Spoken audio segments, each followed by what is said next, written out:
We do not know how the church at Smyrna began. Most probably, John, the disciple of Lord Jesus Christ, might have come here and established the church here, or his followers might have come here, preached the gospel. People believed in Lord Jesus Christ, and thereby the church at Smyrna was born. When we have come here, we have seen two major archaeological sites. Number one is the agora of Smyrna, and number two is basilica at Smyrna.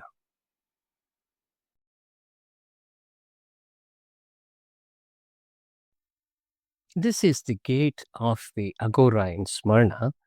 It is not right now an exact location, but this agora had two rows of very tall columns or pillars. In between these two columns of pillars, there is an area called stova, and where the traders bring their goods and keep it here. Right now, it is covered with grass. This agora is different from other agoras. For example, the agora in Ephesus. In this agora, there is actually a storage place down below this stova. The main activity here in this agora is buying and selling of the goods. And they used to sell large amount of spices also here. Besides this, they used to do so many other things also. Probably we will explore them when we go there.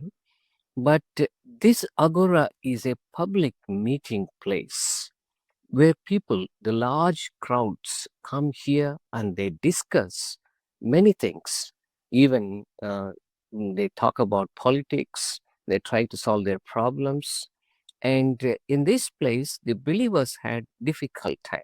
They could not come into these public places, into these markets. After coming here, we also have heard a very interesting story about this city, Smyrna, that when Alexander the Great, when he came here, while he was sleeping, he had a dream, and in his dream, he saw the goddess Nemesis.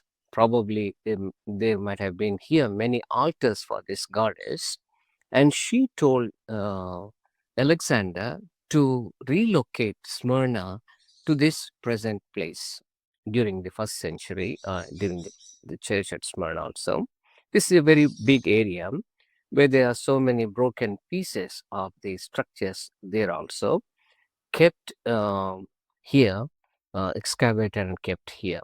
The traders, when they come to the agora, before they do any trading business, they go to the altars and they take incense and they sprinkle the incense on the fire and they go there and sell their product all over here. And believers, they actually refuse to take part in this kind of idol worship, burning incense to the idols. That's why they were not allowed to become the members of the trade guilds or trade associations. They suffered intense poverty. Moreover, at that point of the time, there was imperial cult also, and believers did not take part in that imperial cult that is worshipping the Roman emperors. That is why they were excluded. Romans persecuted them, they looted them and confiscated their possessions, properties also. In that way, the believers in Smyrna, they were excluded from almost everything, and they suffered extreme poverty. On the other hand, Jews actually, for the benefits, I mean financial benefits and political benefits, they actually took the side of Romans, and they also participated in the imperial cult to express their loyalty to Romans, and they have persecuted the believers in the first century at Smyrna. As it is written, that Lord said, I know the blasphemy of them which say they are Jews, and are not, but are the synagogue of Satan. Moreover, this name of the city Smyrna might have come from the word myrrh, though we do not know for sure. Myrrh is extracted from trees. When the bark of the trees is cut, from those cuts and wounds, resin comes out, and when it is hardened, it becomes like a red brown substance. And this myrrh represents death, sufferings, and bitterness. It also speaks of cleansing and healing. Moreover, it represents self denial and sacrifice. So, believers in, in Smyrna, as the Lord said, fear none of those things which thou shalt suffer. They have suffered many things here, and the devil shall cast some of you into prison. Moreover, this Smyrna is called as the crown of Asia, maybe because of one hill, Hill Pagam. It looks like a crown when it is seen from the harbor. The Lord promised unto his people the crown of life.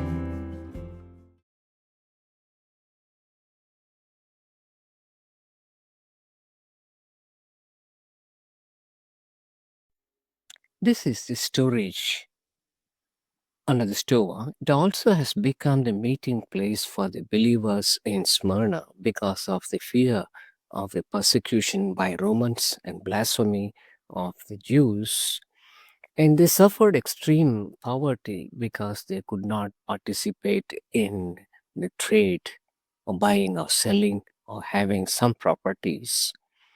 And because they were not allowed to become the members of the trade guilds or trade associations. And that is the reason probably they suffered from much persecution and they suffered intense poverty. But very interestingly, the Lord said, but thou art rich. And as we see in many translations also, this phrase, but thou art rich, isn't kept in brackets. And in other translation, every translation that is kept in brackets, probably the Lord is telling that you are truly rich. It reminds us of Luke's Gospel, chapter 12 and verse 21, where it is written, so is he that layeth up treasure for himself and is not rich toward God. They continued to fellowship here under these places and faithfully followed the Lord.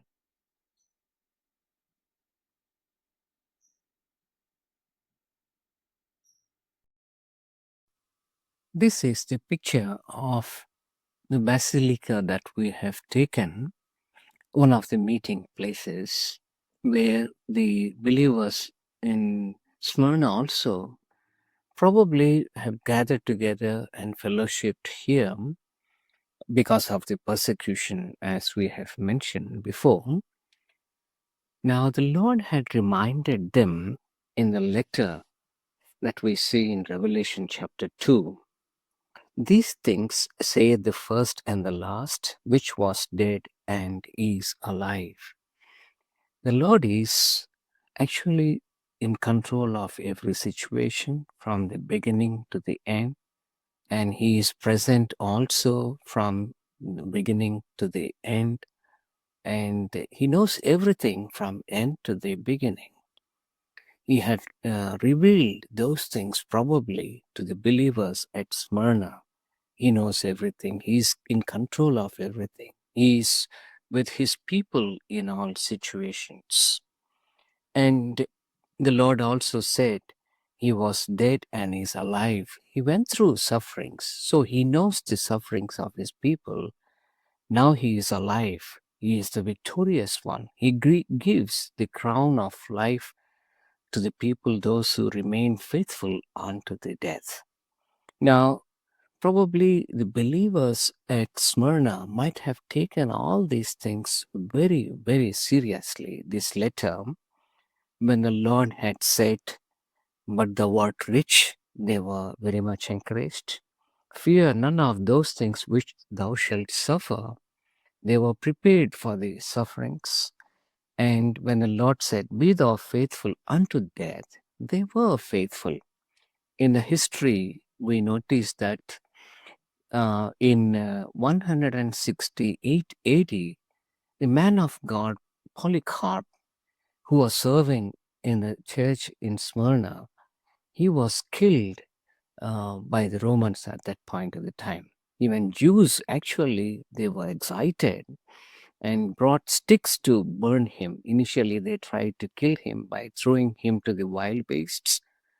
But when he was not hurt by the beasts, then they set him on fire, and it seems the flames did not touch him. And finally, they killed him with a spear or the sword.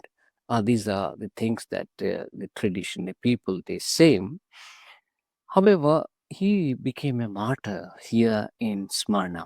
The great men of God like um, Irenaeus and also Ignatius, they were all from Smyrna. It appears that the believers in Smyrna, after receiving this letter from the Lord, they have lived very faithfully, and the believers also later on followed the exemplary legacy of the Polycarp.